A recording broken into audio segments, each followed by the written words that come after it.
When balance was restored, life did not remain hushed. It opened outward, spilling into the streets in music, color, and scent. Festivals were the great reminders that the gods were not only watchers of order, but neighbors, companions, partners in joy. If a person had felt the weight of displeasure, of imbalance corrected, then to step into a festival was to step back into belonging, surrounded by laughter and song. Processions were the heart of these moments. Imagine the great bark of a god, a glided shrine carried on the shoulders of priests, swaying slightly as it moved through the city streets. The air rung with sistrums, rattling in steady rhythm, and drums that kept the crowd's pace. Incense burned thickly, carried in small braziers, its smoke rising in fragrant clouds that clung to hair and linen. The smell was sweet, resinous, almost tangible, and it told everyone present, this is sacred space, even here in the streets. For the ordinary person, participation was not distant. Hands reached out to scatter petals, to wave palm fronds, to raise voices in hymns that everyone knew by heart.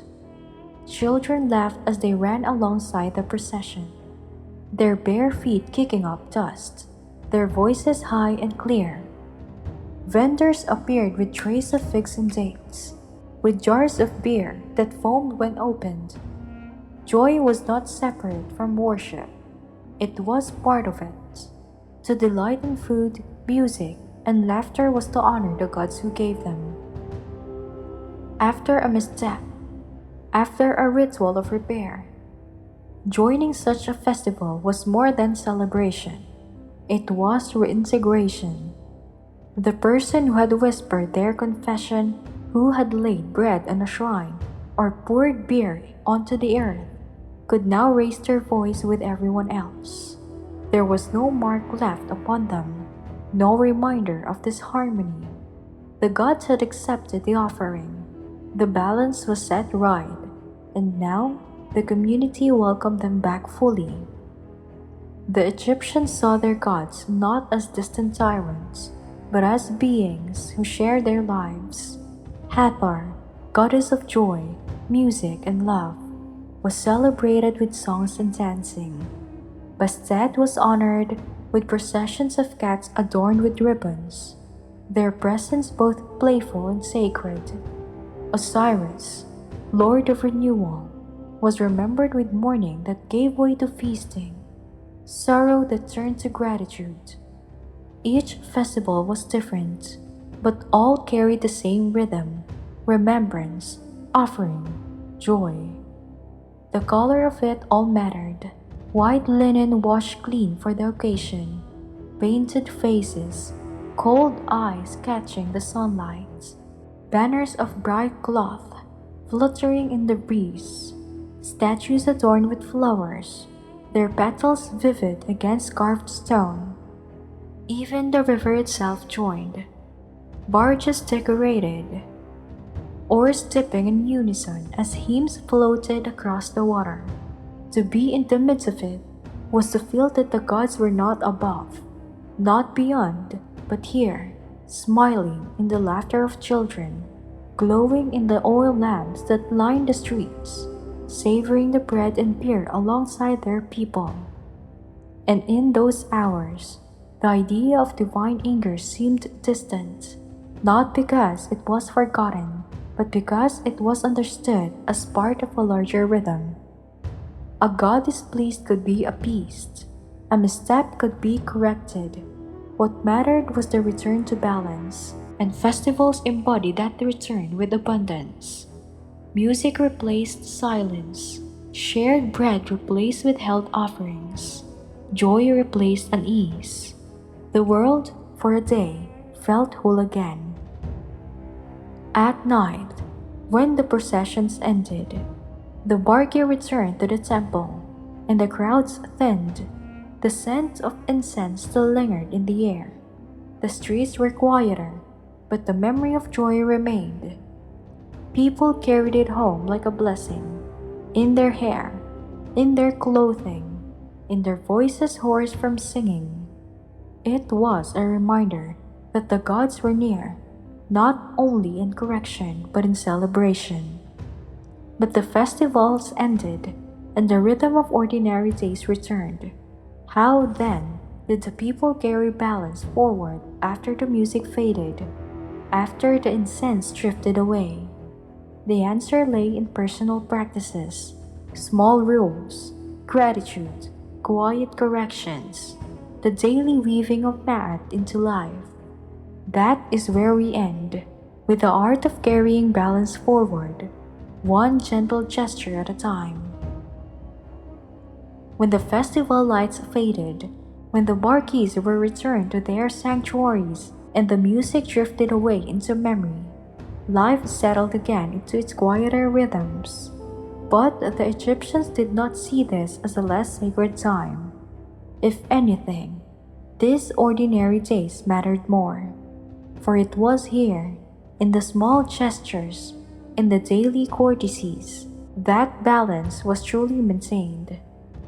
To live in Ma'at was not to wait for festivals, nor to fear missteps constantly.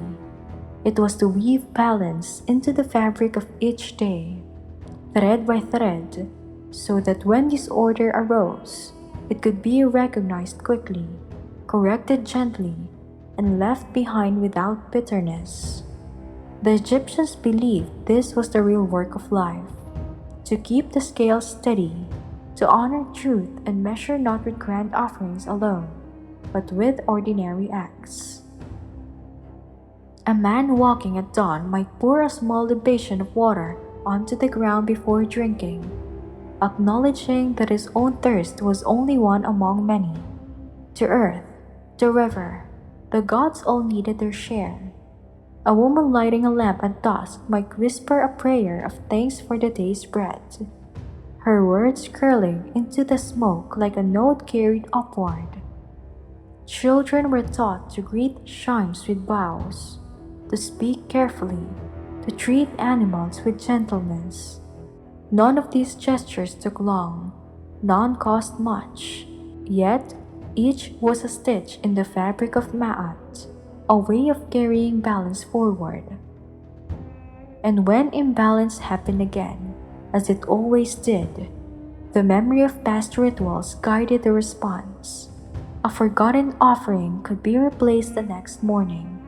A sharp word could be softened with an apology, and a small loaf of bread placed on a shrine. A broken oath could be confessed, corrected, and set right with a gift of beer or incense. These were not enormous burdens. They were reminders that the balance was ongoing, not final. Life was not a test passed once, but a practice repeated daily. There was gratitude too, not only after corrections, but woven into the rhythm of life.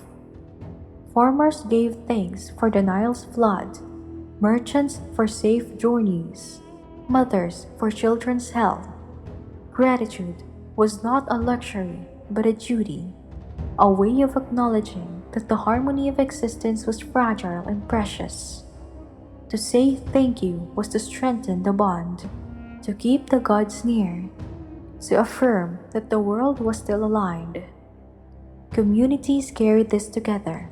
Neighbors help each other keep balance, reminding one another of taboos, sharing food to complete offerings, standing as witnesses when oaths were made or corrected. Balance was never just personal, it was social, stretching across families and households, through the villages and temples. A person in harmony contributed to the harmony of all.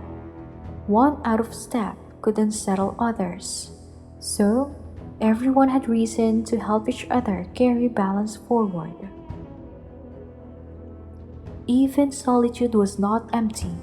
To sit beneath the stars of night, to look up at Orion's belt or Sirius rising, was itself a lesson. The stars kept their courses. The river rose and fell. The sun returned each dawn. To see this order was to remember the greater Ma'at, the balance larger than any human. It gave perspective.